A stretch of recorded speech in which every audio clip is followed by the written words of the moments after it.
like so wonderful, so perfect, and while Muhammad is the best feminist ever, Yeah. what are your thoughts on those suffering Muslim women, mainly in Muslim majority countries? Yeah, that is that just shows you that all these countries must be misinterpreting Islam because they end up with horrible oppression of women wherever Islam spreads. And it's interesting because for a separate video, I'm making a video right now, should be out Monday, called the top 10 myths Muslims believe about Islam. Right. So these are all myths. Let me just, since no one's actually seen this yet or heard this, I'll give people a list of the top 10 Okay. myths. So this is an exclusive for your channel. Okay, good. But myth number 10, the Quran contains miraculous scientific insights. Myth number 9, the Quran is a literary miracle. Myth number 8, Muhammad was sinless. Myth number 7, Islam is anti-slavery. Myth number 6, the Quran contains no contradictions. Myth number 5, Islam is a religion of peace. Myth number 4, Islam is pure monotheism. Myth number 3, Islam promotes women's rights. Myth number 2, Islam is spreading rapidly due to conversions. And myth number 1, the Quran has been perfectly preserved.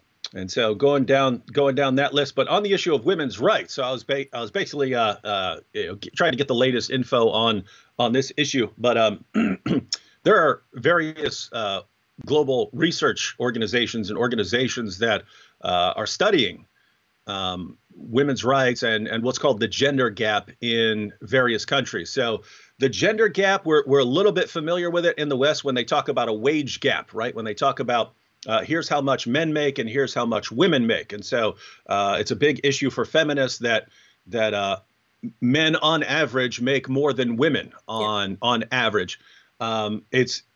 People, when you actually study the reasons for that, it turns out not to have much of anything to do with discrimination. It has more to do with like men choosing certain jobs that are much more dangerous, but they pay more, or men going into jobs that just not nearly as many women go into. Like engineering is a high paying job, but you can give women every opportunity to do that. They just no, I don't even think anyone knows why. I don't want to do that as much as men do. And to be fair, most men don't want to go into that either, but there are just a bit more men who want to go into that field. And then you have, the jobs that are like crab fishing, where they go out on boats in these horrible waters, and sometimes the boat just turns over and people die and so on.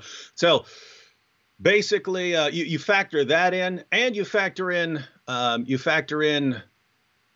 situation where it's a tiny minority of men, but it's even fewer women, of people who basically sacrifice sacrifice everything else in life to become the top CEO of an organization. So when I'm giving up everything, and because when you get to like the CEOs of like Amazon and these other companies and so on, these are guys who worked for decades and basically were working 70, 80, 90 hours a week, obsessed with becoming the absolute best. And again, that is a tiny fraction of men who are willing to go through that. But it's even fewer women who want to do that.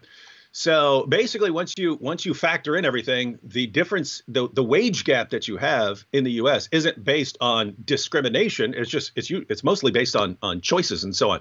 And so there just isn't a whole lot of gender discrimination in the West that's worth talking about. But just to give people an idea, that's what they mean by a gender gap. Here's the average pay of men, and here's the average pay of women. And so you look at that gap and you say, what's the cause of that? Is it discrimination, or is it something else?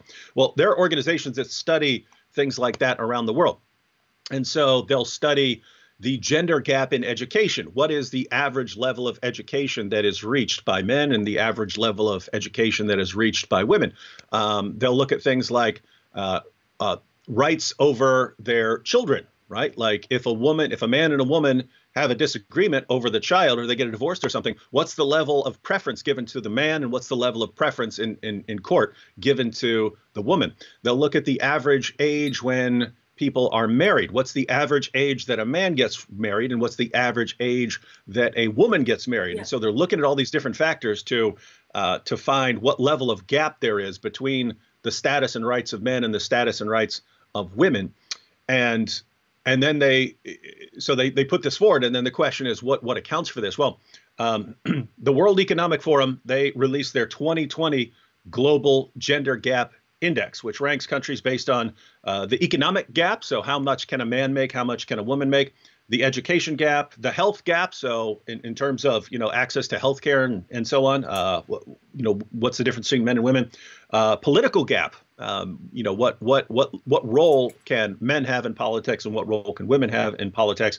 And they ranked them, and 9 of the 10 worst countries in the world in terms of the gender gap between men and women were Muslim majority countries. Right? So 9 out of 10 were Muslim majority countries.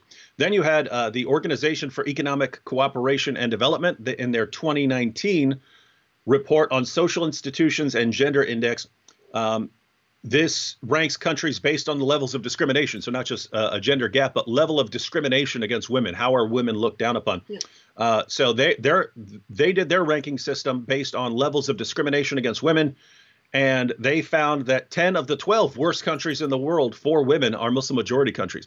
And so anytime any organization does one of these studies of all countries in the world and examines the level of discrimination against women, examines the extent of the gender gap between men and women, examines differences in the rights afforded to men and the rights afforded to women, they always find 10 out of 12, 9 out of 10, 19 out of 20 of the worst places in the world for women are Muslim majority countries. And so if that's the case, then I would guess that if we're looking for what is the reason for this, what's the reason for this gender gap, what's the reason for this level of discrimination, you should probably be looking at what's common to these nations. And what they have in common is that they are guided by the teachings of Islam. Because notice, it can't be, you can't have something else as the main factor when you have that level of correlation, right? It can't just be, oh, well, some of these countries are really poor countries. Well, some of them aren't poor countries. And if it was just poor countries, then you should find a mix of, Christian countries and everything else. And it should be fairly even because you have all kinds of poor countries in the world. Yeah. You have poor communist countries, you have poor Christian countries, you have poor Muslim countries, you have poor Buddhist countries, you have all kinds of poor countries out there. So what's the main correlation of these countries? It's that they're guided by the teachings of Muhammad. And so we can say, I mean, statistically and factually, that Islam just has a horrible impact on women in the world. So in that case, one of the things I would struggle to understand, while Western Muslims are screaming out that Islam gives lots of right to the woman, Islam gives value and dignity to the woman, and then you look at the statistics where 9 out of 10, 10 out of 12 Muslim shows how women are simply suffering because they are women, and the common ground is they all follow the teachings of Allah and Muhammad. So how do they match together? Why Western world or Western Muslims are not seeing that? Yeah, really, I mean, Muslims in the West, they just have this natural inclination to defend Islam no matter what, and no matter what the actual evidence is. And really, this goes back to, I think this goes through 14 centuries of Islam, when the Quran says things like, when the Quran said in chapter 4, verse 65 of the Quran, when Allah says that if you have any doubt about anything Muhammad has said, or you even have the slightest bit of disagreement with anything Muhammad has said, you're not a real Muslim. It says you have no real faith until you make Muhammad judge in all disputes, and you have no resistance against anything he has said. The impact that those kinds of commands have had on Muslims over the centuries is that you just have to force yourself to not have any sort of doubt about anything Muhammad has said. And you just have to accept it, because as soon as you start saying, I don't know if that's really good, well, great, you're not a real Muslim according to Islam. And so the impact this has had on the Muslim world over the centuries is that people have just become more and more obsessed with praising all things Islamic. And you kind of have to be on the forefront of praising all things Islamic, or people start wondering if you're really a Muslim, right? Like, so this is how you end up with claims like the Quran's been perfectly preserved. We know the Quran has been perfectly preserved. We just did an entire live stream on that.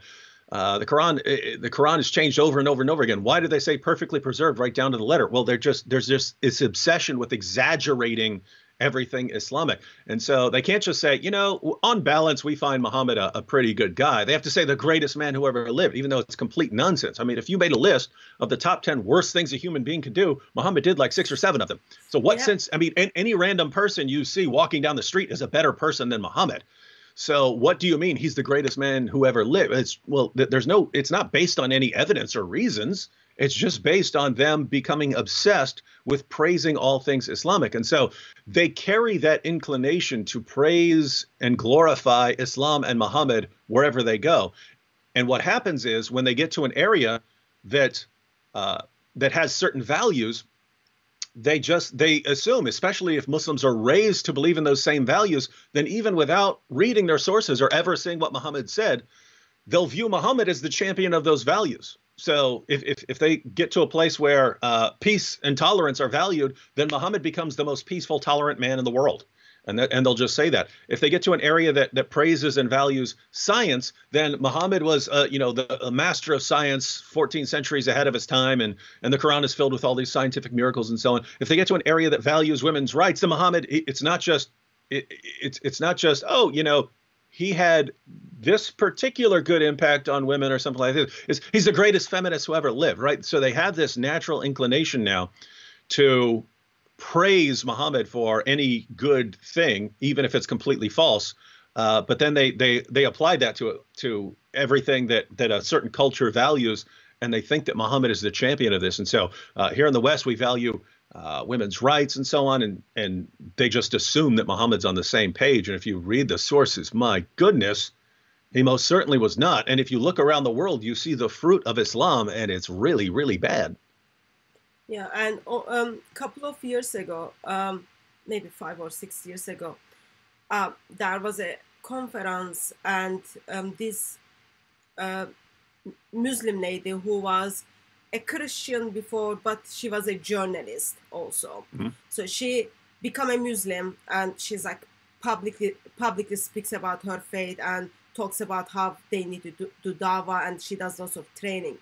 So she was sharing her testimony up in Oxford, and I did ask the question where she's going to end up when she dies, or what is her interpretation of the marital rape in Islam and wife beating.